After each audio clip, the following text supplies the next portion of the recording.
अच्छा देखो टेंस का डिफिनेशन जानते हैं पहले। टेंस का मतलब क्या होता है? काल होता है। काल मतलब जो मेरे साथ चल रहा है समय, जो बीत गया और जो आने वाला समय है वो तीनों प्रकार काल में आता है। अब इसका डिफिनेशन देखते हैं पहले।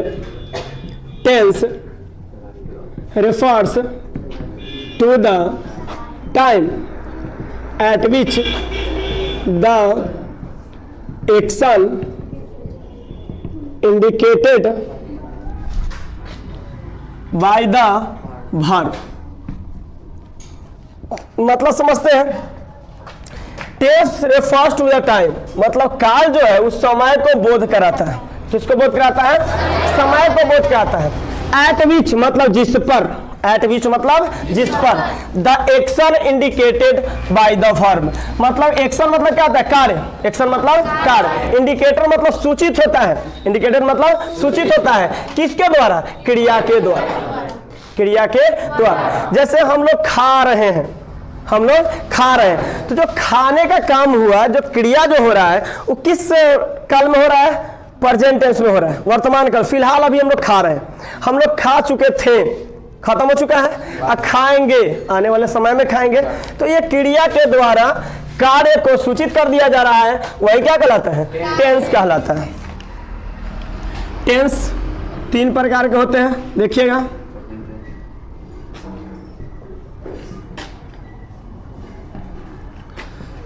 एक होता है प्रेजेंट टेंस, जिसको हिंदी में बोलते हैं वर्तमान काल। एक होता है पास्ट टेंस मतलब भूतकाल। एक होता है फ्यूचर टेंस की फ्यूचर टेंस, फ्यूचर टेंस भविष्य काल। ठीक। अब प्रेजेंट टेंस मतलब अभी हम आप लोगों को पढ़ा रहे हैं, ये क्या है? प्रेजेंट टेंस, वर्तमान में जो फिलहाल अभी जो हो रहा है। कल आप लोग क्लास चल चुका था, खत्म हो गया, वो कल जो चला था वो किस में आ गया? पास्ट टेंस में। और कल जो फिर चलेगा या फिर नहीं चलेगा, मरेंगे कि जिएंगे, लौटेंगे कि नहीं, ये किस में हो गया? फ्यूचर टेंस में हो गया। अभी तीनों को अलग अलग हम लोग डिस्क्राइब करके समझेंगे। प्रेजेंट टेंस के बारे में हम लोग जानते हैं। प्रेजेंट टेंस मतलब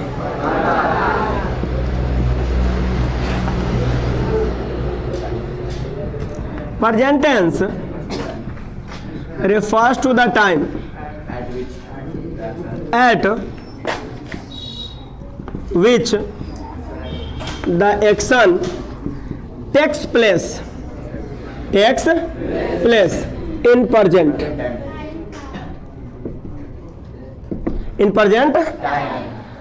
अभी वर्तमान काल कहने का मतलब है कि वर्तमान काल बोध कराता है समय को जिस पर, एट विच मतलब जिस पर कार्य हो जाता है। किस समय में? वर्तमान समय में। फिलहाल हम पढ़ रहे हैं, वर्तमान समय में जो भी काम हो रहा है सब किस में आ रहा है? प्रेजेंट टेंस में आ रहा है। ठीक है। प्रेजेंट टेंस के ना 4 प्रकार होते हैं। There are 4 kinds of present tense. 1 number simple present tense, थोड़ा ध्यान से देखिएगा। 2 number present continuous tense. 3 number present perfect tense. और 4था number present perfect continuous tense. कोई दिक्कत? अब इसको सबका टाइप्स पहले हम लोग पढ़ लेते हैं, उसके बाद एक एक करके सबके बारे में डिस्क्रिप्टिव जानेंगे। ठीक है। फिलहाल इसको नोट कीजिएगा आप लोग। जिंदगी में जब भी कुछ अच्छा करने चलिएगा ना तो अनेकों बाधाएं आते रहते हैं। सही बोल रहे हैं। तो हम हमेशा बोलते हैं कि जब मोर आए तो उसको सीटी बजाइए और इग्नोर करते हुए आगे बढ़ते चल जाइए जिंदगी में। ठीक है ना। वो ऐसा ही है, अनेकों बाधाएं आते हैं। देखिए past tense,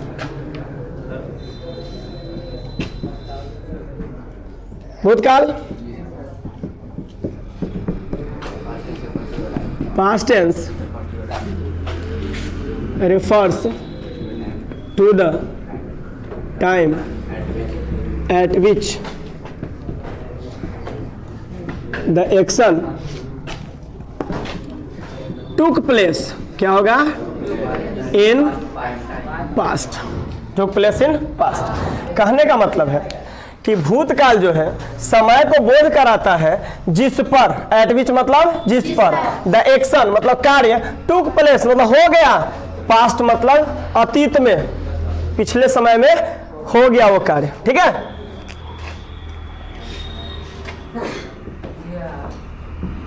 there are 4 kinds of past tense.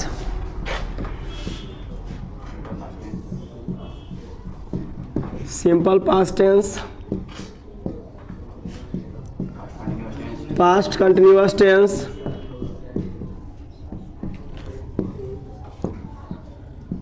past perfect tense,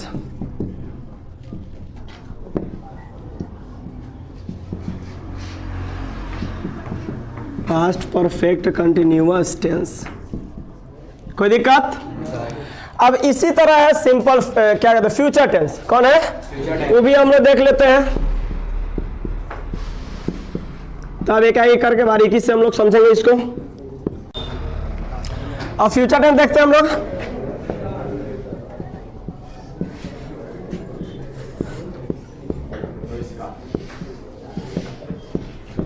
देखिएगा,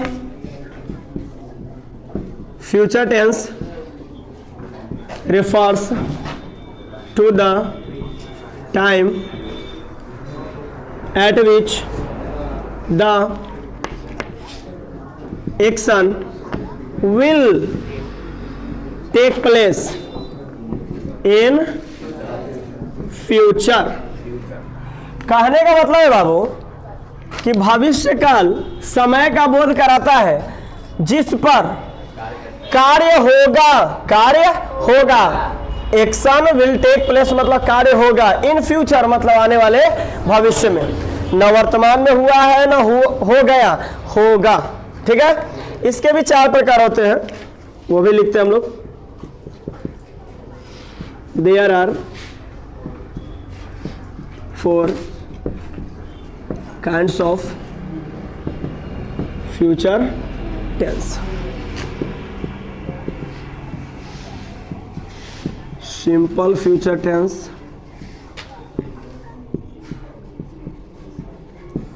future continuous tense,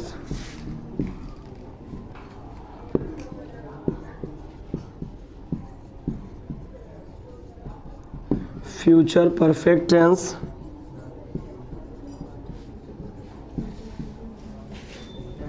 future perfect continuous tense. ठीक है, इसको नोट कीजिए, फिर एक एक करके हम लोग इसको समझते हैं।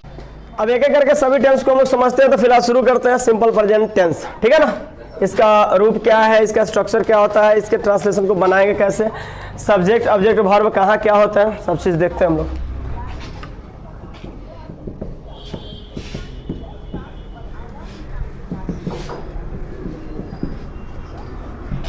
इसका हम लोग पढ़ते हैं पहचान। ठीक है, लिखिएगा, जी संधि वाक्य क्रिया के अंत में ता है, ती है, ते है, ता हूँ, ती हूँ इत्यादि हो तो उस वाक्य का ट्रांसलेशन सिंपल प्रेजेंट टेंस में करते हैं। तो ध्यान दीजिएगा, ध्यान दीजिए, बाद में नोट कीजिए आप लोग। अब एक होता है कि हम लोग पहले पढ़ते थे कि ता है, ती है, ते है, ता हो, अगर अंतिम में किसी सेंटेंस के हो तो सिंपल प्रेजेंट टेंस में कहते हैं, पढ़ते थे ना। लेकिन एक मेन चीज क्या है, क्रिया। क्या है, क्रिया। बार बार हम आपको बताते हैं, पहले भी बताए थे, क्रिया सबसे मायने रखता है कि ता है, ती है जो पहचान है ना, हमेशा क्रिया के अंतिम में देखना है, सीधे ता है, ती है पर नहीं जाना है। बात समझ में आया? अब जैसे एक एग्जाम्पल बताते हैं, आपको धोखा में दे सकता है। कि वह पढ़ता है, वह पढ़ता है। तब पढ़ता में ता है तो है, ठीक है, इसका पहचान है, लेकिन पढ़ना, ये पढ़ता का मूल शब्द क्रिया के रूप में क्या होता है? पढ़ना। और क्रिया का पहचान कैसे करेंगे? कि जौना शब्द के मूल रूप में ना आए अंतिम में, जैसे पढ़ना, हंसना, खाना, जीना, रोना, मरना, उठना, बैठना, सब में ना आ रहा है ना, अधिकांश चीज में ना आएगा, वो सब क्या होता है? क्रिया होता है। लेकिन वही कहा जाए कि यह एक छाता है, यह एक छाता है। अब एक अंतिम में ता आ गया, तो क्या सिंपल प्रेजेंट टेंस में हुआ? क्या नहीं हुआ, क्योंकि छाता कोई वस्तु है, ता है से मतलब नहीं रखेंगे, इससे पहले भरवो थोड़ा ढूंढेंगे। बात समझ में आया? तो इसलिए इस दिमाग में मतलब सेट कर लीजिएगा कि किसी भी हिंदी वाक्य क्रिया के अंत में होना चाहिए, क्रिया के अंत में टोटल चीज सब मिलना चाहिए, ना कि सीधे वाक्य के अंत में। ठीक है ना? क्रिया के अंत में हो तो सब ठीक है, वरना दिक्कत है। अब इस चीज को हम लोग समझने के लिए स्ट्रक्चर जानते हैं। क्या जानते हैं? पहले एग्जाम्पल एक दो जानते हैं, जैसे वह पढ़ता है, he reads, तुम खाते हो, you eat। अब ध्यान दीजिए, अब यहाँ he reads लिखे हैं, you eat लिखे हैं, इसमें s लगा दिए, इसमें s नहीं लगाए हैं। he reads लिखे हैं, he reads ही क्यों लिखे हैं? इजम, आर, वाजिब, शैल, विल, कुड, वुड, शुड, इसे क्यों नहीं लगाए हैं? ये सब चीज जानेंगे सिंपल प्रेजेंट टेंस के अंतर्गत। पहले सीख लेंगे तो बाकी सारा टेंस मेरा आसान हो जाएगा। ठीक है ना? तो इसके लिए हमको पहले क्या जानना पड़ेगा? स्ट्रक्चर। इसका क्या जानना पड़ेगा? Structure.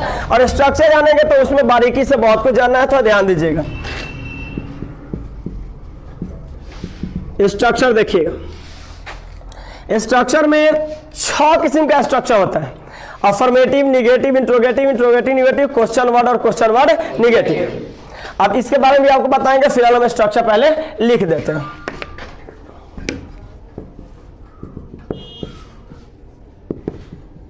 Affirmative, subject plus V1, S या ES प्लस क्या होगा?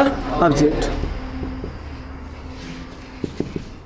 निगेटिव में सब्जेक्ट प्लस डू या डज प्लस नॉट, तब V1, तब क्या होगा? ऑब्जेक्ट। ठीक है?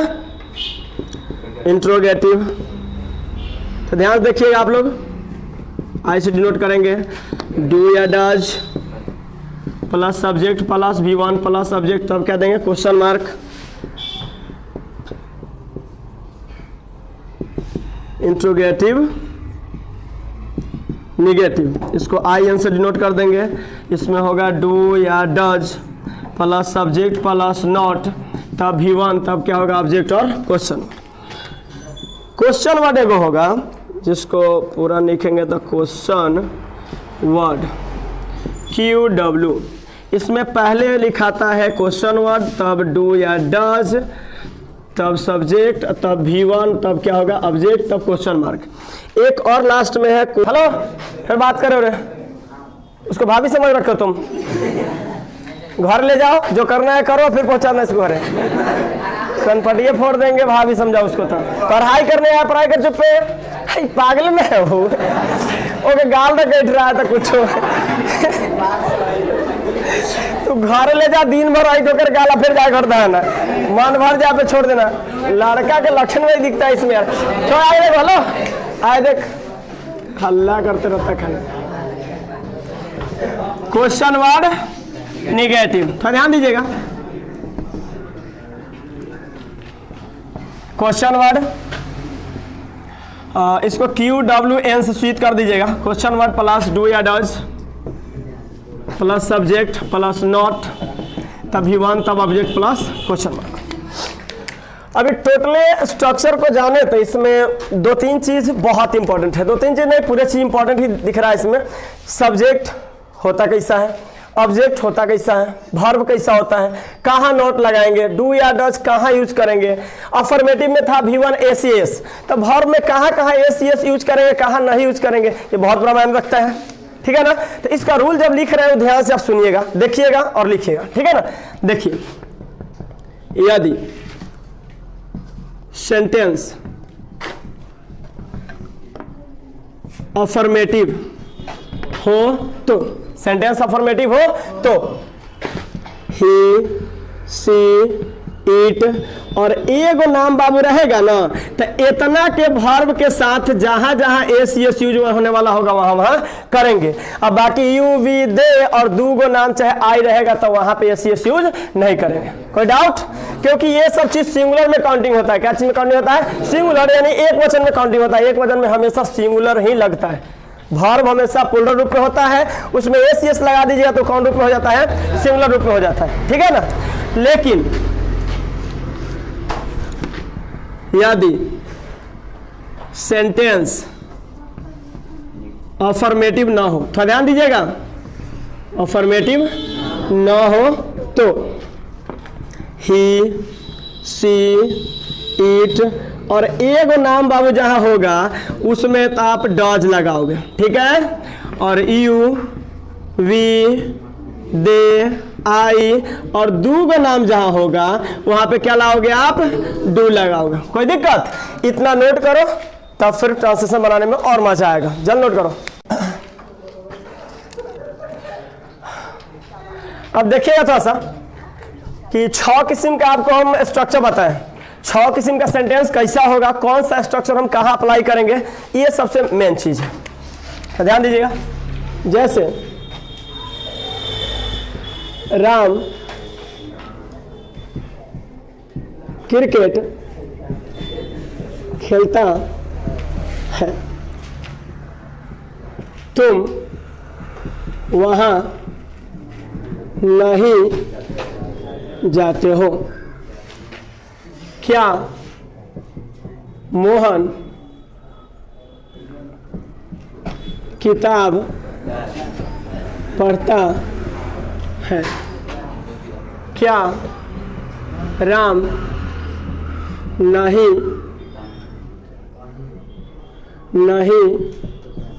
सोता है? वे लोग क्यों मुझे पीटते हैं? आप क्यों नहीं वहाँ जाते हैं? इसी चीज से आपका 100% कॉन्सेप्ट क्लियर हो जाएगा ट्रांसलेशन का, और दुनिया कोई भी ट्रांसलेशन आपसे बच नहीं सकता है, बशर्ते वर्ड स्टॉक होना चाहिए। आपके पास वर्ड स्टॉक होना चाहिए। अब राम क्रिकेट खेलता है, कोई भी बात आपको सीधे बोल दिया जाए, सकारात्मक रूप से बोल दिया जाए, तुम पानी लाओ, मैं घर जाता हूँ, वह किताब पढ़ रही है, तुम सो रहे हो, ये सब क्या होता है बाबू? अफर्मेटिव। क्या होता है? अफर्मेटिव होता है। लेकिन वही कहा जाए कि मैं तुमसे बात करना चाहता हूँ और आप कह दीजिए कि नहीं मैं तुमसे बात करना नहीं चाहता हूँ, तब मैं अफर्मेटिव बोला। हम जो बोले कि मैं तुमसे बात करना चाहता हूँ, क्या हो गया?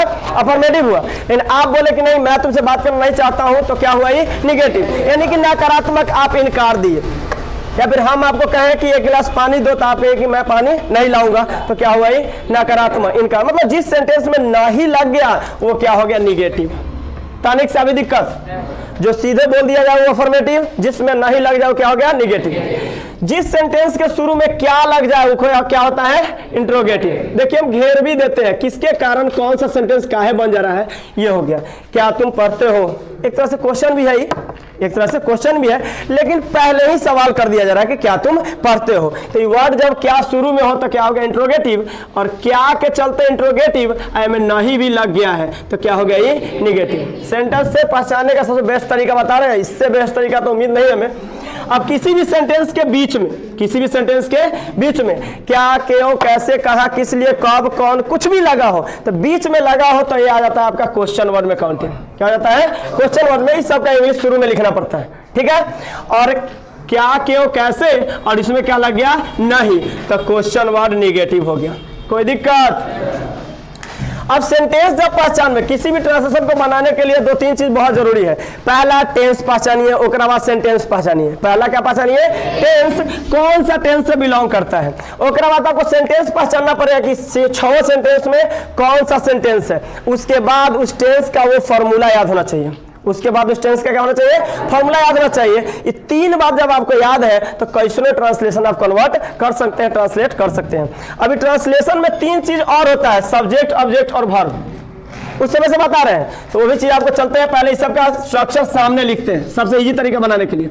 क्या होता है structure? Subject plus V1 S या ES प्लस होता है ऑब्जेक्ट। देखिए कितना इजी तरीका से हम कन्वर्ट करके आपको बताएंगे। निगेटिव का होता है सब्जेक्ट प्लस डू या डज प्लस नॉट, तब V1, तब क्या होता है ऑब्जेक्ट। इंट्रोगेटिव में होता है डू या does plus subject plus V1 plus object question mark, ठीक है ना। इंट्रोगेटिव निगेटिव में क्या होता है? डू या डज प्लस सब्जेक्ट, तब नॉट, तब V1, तब ऑब्जेक्ट और क्वेश्चन वर्ड। फिर क्या होता है? पहले क्वेश्चन वर्ड, तब क्या होता है? डू या डज, तब सब्जेक्ट, तब V1, तब ऑब्जेक्ट, तब क्वेश्चन मार्क, ठीक है। इसमें भी वही होगा कुछ, क्वेश्चन वर्ड, डू या does plus subject plus not, तब V1, तब ऑब्जेक्ट, तब क्वेश्चन मार्क। सबके सामने हम सबका स्ट्रक्चर लिख दिए, कोई डाउट?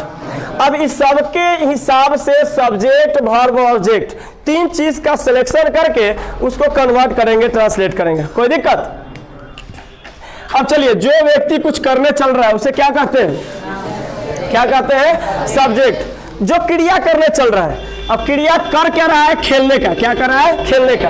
अभी हम क्रिया पहचानने का सबसे अच्छा तरीका बताएं, जैसे खेलता, कोई वर्ड तो होता नहीं है, लेकिन खेलता का मूल शब्द क्या होता है? खेलना। क्या होता है? खेलना होता है। तब खेलना का क्या हो गया? वर्ब।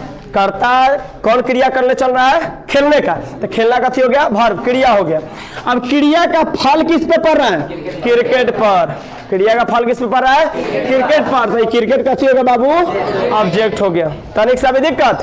अब आप इस सेंटेंस को लीजिए और इस सारा रूल को फॉलो कीजिए, आप बिंदास ट्रांसलेशन बनाइए।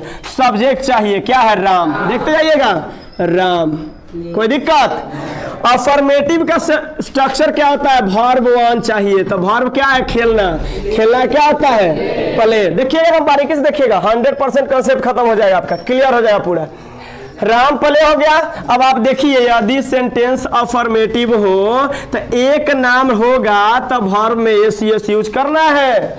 एगो नाम है ना राम, तब प्ले है, प्ले में एस यूज होगा कि नहीं होगा? तो राम प्लेज। आपको पता चला काहे एस यूज करते हैं? पूरा क्लियर हो गया? राम प्लेज। अब कथी चाहिए इसमें? ऑब्जेक्ट। एम ऑब्जेक्ट कथी है? क्रिकेट लिख दीजिए आप। तनिक सा भी दिक्कत? राम प्लेज क्रिकेट, मतलब हुआ राम क्रिकेट खेलता है। अब दूसरा क्या पे चले? दूसरा का आपका क्या है? सब्जेक्ट। क्या है सब्जेक्ट इसमें? तुम। तुम का इंग्लिश क्या होगा? यू। अब यू में डू या डज लगेगा। अब इसका ध्यान हम यहाँ से देखेंगे, देख लीजिए, ये रूल पढ़ाए हुए हैं, अभी बताया। देखिए, तो देखिए, यदि सेंटेंस अफर्मेटिव ना हो, मतलब अफर्मेटिव ना हो तो ये पांचों हो ना, negative, interrogative, interrogative negative, question word negative हो, अफर्मेटिव नहीं कहने का मतलब है। कहने का मतलब कि मैं चोर नहीं हूं, मतलब मैं साधु, साधु हूं, शरीफ हूं, अर्थ लगाया जा सकता है ना। तो इसी तरह ये अफर्मेटिव नहीं हो तो बाकी सब हो, तो इस सब में डू या डज है। तब देखिए, यू में क्या लगता है? यू के साथ क्या लगता है? तनिक सा भी दिक्कत? तो यू के साथ लगा दीजिए डू। क्लियर? अब क्या लगाना है हमको स्ट्रक्चर से? नॉट लगाना है। वर्ब चाहिए। क्या है? तुम क्या करने जा रहा है? जाना। क्या कर रहा है? जाना। जाना क्या हो गया? ये वर्ब हो गया। जाना का इंग्लिश क्या होता है? गो। तो you do not go. Object में क्या है? कहाँ जा रहा है? वहां। वहां का इंग्लिश क्या हो गया? देयर। कोई दिक्कत? अच्छा, गो और देयर के बीच में हम टू यूज क्यों नहीं किए हैं? क्योंकि जब भी किसी निश्चित स्थान पे जाते हैं ना, उससे पहले टू का प्रयोग करते हैं, और वहां का मतलब कहाँ? कोई फिक्स जगह इंडिकेट नहीं है, कोई फिक्स जगह इंडिकेट नहीं है, इसलिए उससे पहले टू का प्रयोग नहीं किए हैं। वही अगर रहता घर तो गो टू हाउस, क्योंकि घर मेरा सीमित है, वहीं पे जाना है। स्कूल रहता तो गो टू स्कूल, क्योंकि स्कूल अलग रोज हटाया नहीं जाता है, उसी जगह होगा। तनिक सा भी दिक्कत? अगला पे चलते हैं, देखिएगा, डू या डज लगाना है इसमें से। तो डू या डज सिलेक्शन करने के लिए पहले मालूम क्या करना पड़ेगा? सब्जेक्ट मालूम करना पड़ेगा। तो इसमें सब्जेक्ट देखिए कौन काम कर रहा है? तो मोहन ले लीजिए, थोड़ा ध्यान दीजिएगा, मोहन। और डू या डज मोहन एक नाम है बाबू, एक नाम के साथ क्या लगाएंगे? हाँ, एक और बात, इंट्रोगेटिव ना, अफर्मेटिव छोड़ देना है, तो अफर्मेटिव ना हो तो एक नाम के साथ क्या लाएंगे? क्लियर? तो क्या लाएंगे, does Mohan, does Mohan. Verb क्या है, हमें पढ़ना, पढ़ना क्या होगा, रीड। ओकरा बाद क्या होगा, डज मोहन वर्ब रीड हो गया। ऑब्जेक्ट चुनिए, क्या पढ़ रहा है, तो रीड बुक, ठीक है ना। क्वेश्चन वर्ड यहाँ पे, क्वेश्चन वर्ड। अब देखिए रीड बुक लिखेंगे, अगर इसमें ए लगा देंगे तो अगर इसमें 4 चांद लग जाएगा। क्या है, एक बार में एक ही पढ़ना चाहे, एक ही बुक हम पढ़ सकते हैं, ए लगा देने में अच्छा होता है। जैसे ईट a mango, eat A bread, एक बार में एक ही निवाला, एक ही आम, एक कवर खा सकते हैं, इसलिए ए कॉमन सेंस के हिसाब से लगा देते हैं। अगला बात देखिए, फिर डू या डज का कंसेप्ट किसके हिसाब चलेंगे, सब्जेक्ट। अब इस सेंटेंस में सब्जेक्ट कौन है, नाम बारीकी से देखिए बाबू, राम। राम एक नाम है, क्या लगेगा, डज लगेगा, तो हो गया कथी, डज राम। तब क्या लगा दें, नॉट लगा देंगे। उसके बाद वर्ब चाहिए, सोना, सोना क्या होता है, स्लीप होता है बाबू। ऑब्जेक्ट क्या है, कुछ नहीं है इसमें, कहाँ सोना है, कैसे सोना है, कुछ नहीं है, इसलिए ऑब्जेक्ट नहीं है, क्वेश्चन वर्ड है, काम हो गया आपका। तनिक सा भी दिक्कत, आगे देख बाबू। अब इसमें क्वेश्चन वर्ड पहले लिखना है, तो क्वेश्चन वर्ड आप लोग कहती है क्यों, क्यों का इंग्लिश क्या होता है, वाई। अब डू या डज सिलेक्ट करना है, तो इसके लिए क्या हमको मालूम होना चाहिए, सब्जेक्ट मालूम होना चाहिए। तो सब्जेक्ट में कथी है, वे लोग, वे लोग का इंग्लिश क्या होता है, दे। या दे में क्या लगता है, देख लीजिए, दे में डू लगता है, तो वाई डू दे, हो गया। वर्ब चाहिए, वर्ब क्या है, पीटना। सब्जेक्ट के द्वारा क्या हो रहा है, पीटने का काम, तब पीटने का इंग्लिश क्या होता है, बीट। अब चाहिए ऑब्जेक्ट, किसको पीट रहा है, मुझे। तो वॉइस वाला काम में बताए थे आपको कि मुझे का ऑब्जेक्ट क्या होता है, मी। सब्जेक्ट आई होता है, ऑब्जेक्ट क्या होता है, मी, तो बीट मी। अब क्या लगा देंगे, क्वेश्चन वर्ड, कोई दिक्कत। अब यहाँ इस पे चलते हैं, बताइए क्वेश्चन वर्ड इसमें चुनना है, क्या है, वाई। डू या डज का सिलेक्शन सब्जेक्ट के हिसाब से, क्या है सब्जेक्ट, यू ना, तुम है ना, यू। यू में क्या लगेगा, देख लीजिए, कहाँ गया, यू में क्या लगेगा, डू, वाई डू यू। फिर आगे देखिए, वाई डू यू हो गया, उसके बाद नॉट। तब वर्ब 1 चाहिए, वर्ब क्या है, गो। ऑब्जेक्ट चुनिए, कहाँ जाना है, वहाँ, देयर, कोई दिक्कत। तब क्या दे दिए, क्वेश्चन मार्क। तनिक सा भी दिक्कत। अब इस पे आधारित पूरा ट्रांसलेशन बना दीजिए आप लोग, सिर्फ टेंस चेंज होगा, ट्रांसलेशन धज्जिया उड़ा देना है। नोट कीजिए।